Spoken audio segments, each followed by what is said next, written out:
Hi అండి. అందరికీ యేసుక్రీస్తు నామములో నా ప్రత్యేకమైన వందనాలండి. దేవుని కుటుంబమైన మీ అందరికీ నా ప్రత్యేకమైన వందనాలండి. బాగున్నారా? దేవుని కృప ఆశీర్వాదాలు మీకు తోడై ఉండునుగాక. ఈరోజు అంశం, దేవుని సన్నిధికై నీవు ఆరాటపడుతున్నావా?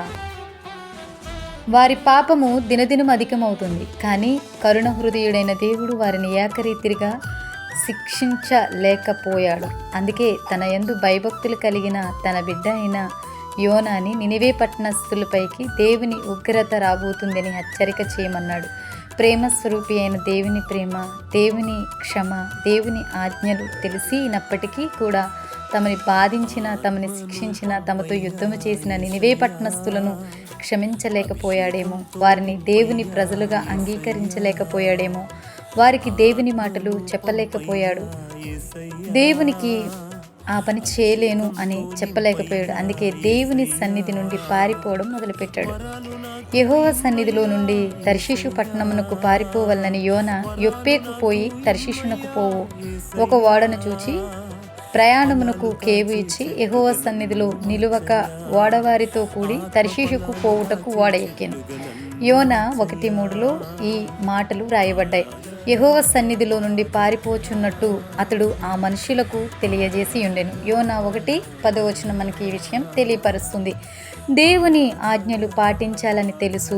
ఏ ఒక్క పాపము చేసినా ధర్మశాస్త్ర ప్రకారము గొప్ప శిక్షను కొని తెచ్చుకుంటామని తెలుసు. దేవుడు తమ పూర్వీకుల జీవితాలలో చూపించిన కృపను గ్రహించాడు. హేమాను అందుకే దేవుని సన్నిధిలో జీవించాలని, దేవుని ప్రేమను మరింతగా రుచి చూడాలని తహతహలాడిపోయాడు. దేవుని సన్నిధి కోసం ఎదురుచూసి సొమ్మసిల్లిపోయాడు. యెహోవా మందిరావరణములను చూడవలనని నా ప్రాణం ఎంతో ఆశపడుచున్నది, అది సొమ్మసిల్లుచున్నది. జీవం గల దేవుని దర్శించుటకు నా హృదయం, నా శరీరం ఆనందముతో కేకలు వేయుచున్నది. కీర్తనలు 84:2 మనకి ఈ విధంగా తెలియపరుస్తుంది. మరి వీరిరువురిలో నీవు ఎవరివి? తన పరిచర్యకు, తన సన్నిధిలో నిలుచుటకు, తనకి సాక్షిగా జీవించుటకు దేవుడు నిన్ను పిలుస్తుంటే, తన గుణాతిశయములను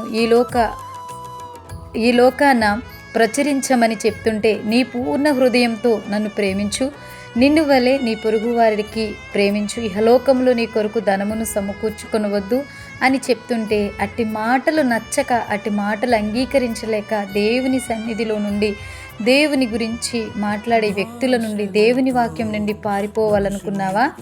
పారిపోతున్నావా?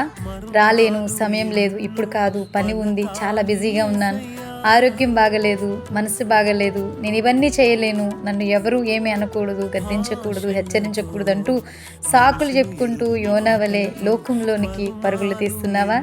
దేవుని సన్నిధి నుండి పరుగులు పెడుతున్నావా? లేక గాయకుడైన హేమాను, కోరాహు కుమారుల వలె దేవుని మందిరావరణములను చూడాలి, దేవుని దర్శనములను పొందుకోవాలి, జీవం గల దేవుని మాటలు వినాలి, దేవుని వల్ల బలం పొందుకోవాలి, దేవుని సొత్తైన ప్రజలుగా ఉండాలి, దేవుని అడుగుజాడలను నడవాలి అని తహతహలాడుతున్నావా?